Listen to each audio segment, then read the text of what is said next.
Hi all, it's Barb coming to you from my craft studio. I thought today I would talk to you about my paper storage. I'm behind on the Get Organized Challenge because I started it in February and then March we did paper, but I didn't get into my studio until May and I just feel like I'm getting to the point where I can actually show you things.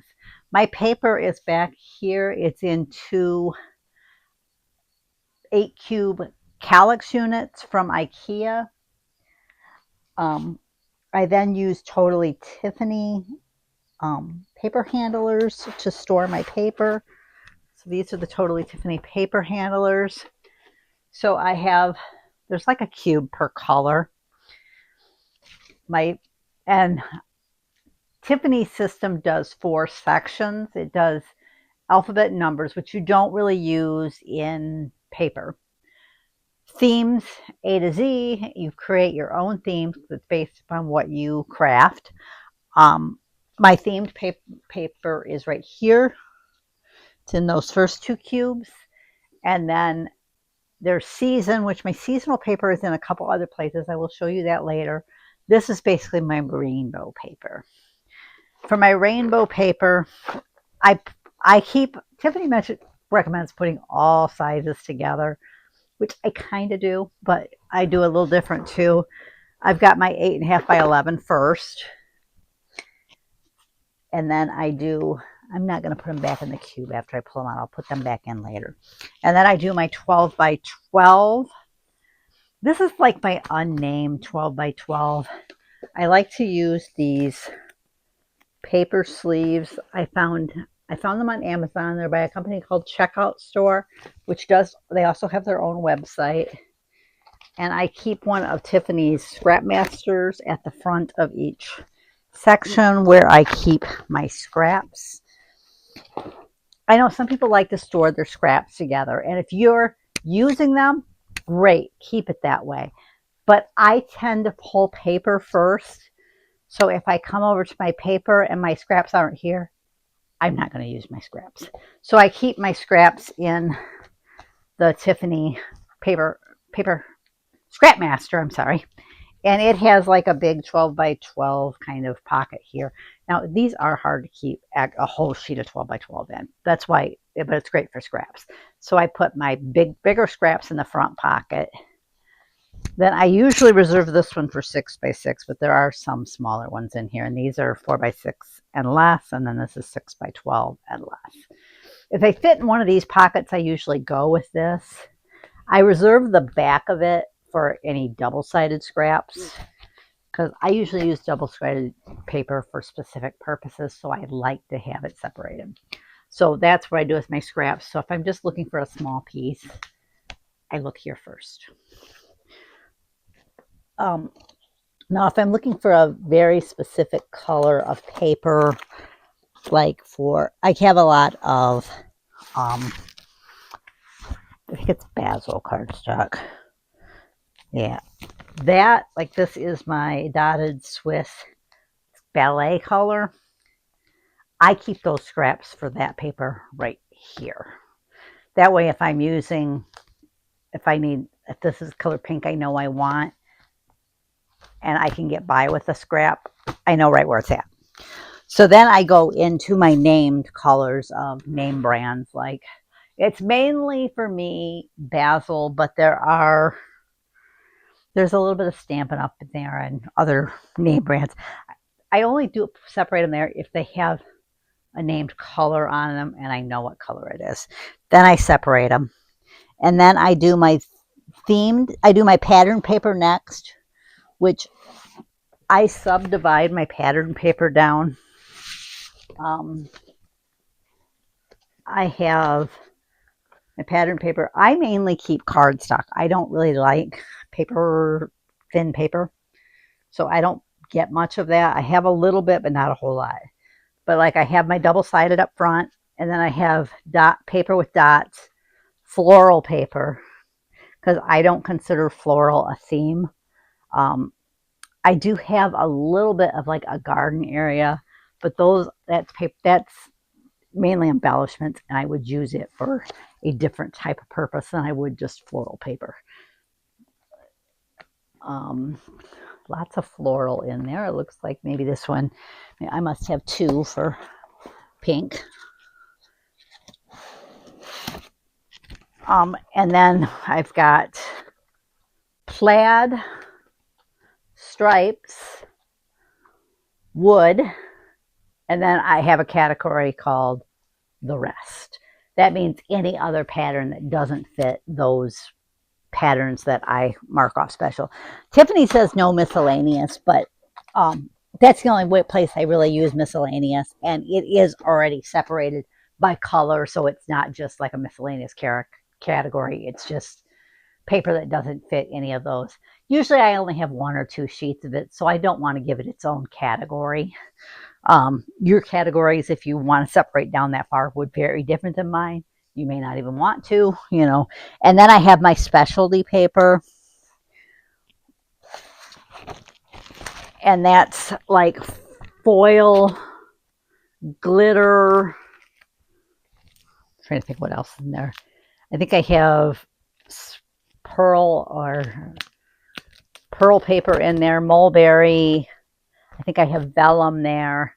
I have white core paper there because I don't like to use white core paper on some projects. I only like to use it like when I'm embossing so that I get that, you know, textury look. So I separate that paper. I do keep a scrap master at the front of each section. Oh, and this, I do have an acetate section. I forgot I'd added that one in because I had some colored acetate. But I keep a scrap master at the front for that I can keep all that paper, all that specialty paper right together. And that's kind of how I separate down my papers. I'll try to it might take a few days or a week. I'll try to do an blog post where I take pictures of my paper and kind of explain further and all my categories. So if you don't catch it, I will do that, and then I'll try to add that link to this.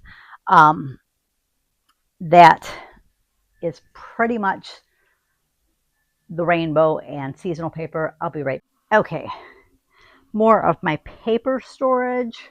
Over here I have some specialty paper. I've got my acetate, and that's just like clear acetate. I've got crepe paper. It's divided into two based on colors. My washi sheets and window cling, faux leather, and party foil are in one, and then felt is in another. And then down here I have my winter, Valentine's, spring, summer, fall, and Halloween and Thanksgiving are in the bottom cube. That's where I put those specialty materials. I do have somewhere some chipboard that might still be in the basement. Now, the other thing I include in paper is my vinyl, which my vinyl is right here. Let me move this out of the way. I kind of forgot that was over there. I finally got that put together. Yay. Here I keep my infusible inks there and my smart materials. Someday I might have a machine that will actually use smart materials outside of my Joy and my Joy Extra uses them, but these are actually for a larger machine, and I just can cut it up and use it. But I'm hoping maybe to upgrade my maker at some point. And then I have over here, like I got pink there, and then it's pink and then red, and in between in those 12 by 6 fab files of Tiffany's, I'm trying to think what she calls them. They might be Kiwi Lane storage boxes. I have one for pink, one for red that I put in the middle that hold Joy materials, because those are the perfect size for Joy materials. Right now it has some Dollar Tree ones in it too, but you can see the Joy materials are in there. And then in my vinyl, my rolls are back here, and I either usually once they're down to small enough, I don't put them in there. I usually put a Totally Tiffany sleeve on them, and I put a little label on there saying what type of vinyl it is, and I don't know. I think that's usually what I do. Sometimes I think I might put the color if I knew what it was. Sometimes I don't know what it was. But then I have 3 of these. I think they're project holders, but the 12 by 12 sheets and larger sheets can go in this pocket. And then on the other side, much like the Scrap Master, it has 3 more pockets on the back, like a 6 by 6, 4 by 6, and a 12 by 6. So I'll divide them down like that if I have sizes that there. But I have 3 of these in each color. I have one for permanent vinyl, one for removable, and one for HTV. That way I have them all marked down. Now for my vinyl, it's by color, and then I have one last section that is for seasonal vinyl that just has like stuff that's very specifically Christmas or Halloween, or or I think I have some that I just classified it summer because it had like watermelons or whatever. So I'll try to do a little editing on this. And then in these cubes here, I want to label them yet, but in the first cube I have my rainbow fabric. It's just colored fabric, no theme that I would classify it by, or it's not seasonal. Mainly it's not seasonal. I do have a little bit of themed, but most of that is licensed. I use the Totally Tiffany fabric wraps, which are these. I'm hoping when she starts her new company, she brings those back because I love them. But I keep my rainbow paper theme, rainbow fabric there. The next cube has my, what I call my themed fabric, but you can see it's basically licensed. I've got Beatles, Chicago Cubs, my superhero girls. It's basically DC comics. And then there's some Sleeping Beauty in here. And then there's some Tim Holtz postal fabric back here and some other postal fabric. And then this one has my seasonal fabric. Christmas, Halloween, spring, summer, fall.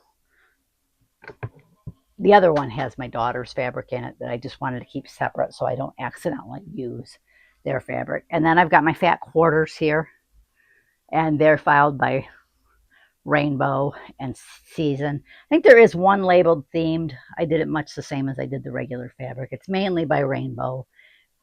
It's fat quarters or just pieces of fabric that were too small to wrap. So I folded them up like a fat quarter. But it's the rainbow on the top row, and then the second row has seasonal. There's winter, Christmas. There's a couple of Christmas, spring. I think there's some Valentine's back there, but that's where I keep my fabric. So that's kind of a look at how I store my paper. I'm going to see if I can get you a better look at the paper because I had it mounted on the table when I did that. I'm hoping sound-wise is better, but there you can see my themes and then my rainbow. And over here, this is just something I'm going to mention. This is what I call my go-back station. So after I do a craft project, sometimes I'll just file it over here and so I can put it away. So I have one for alphabets. So I use this for both paper and embellishments. And then I have my themes, my calendar year, and my rainbow. I have a 12 by 12 Totally Tiffany pocket in there for each theme or season. So any embellishments can go inside this, or if it's just a scrap of paper, it can go inside that. And then full sheets of paper can go behind that tab divider. Sometimes I don't necessarily file everything after every project. I just like pre-sort it, and then after like once a week I can go over and file that stuff, and it's very easy to file then because it's all in order. But that's a look at how I do my paper, vinyl, and fabric. I'm hoping to show you my photo storage and my embellishment storage in the next few weeks. I want to try to get caught up to where we are in the challenge, which right now we're on month 2, 3, 4, 5, 6, 7. Month 7 right now. We're getting ready to go into month 8. So anyways, thanks for joining me. I'll catch you next time.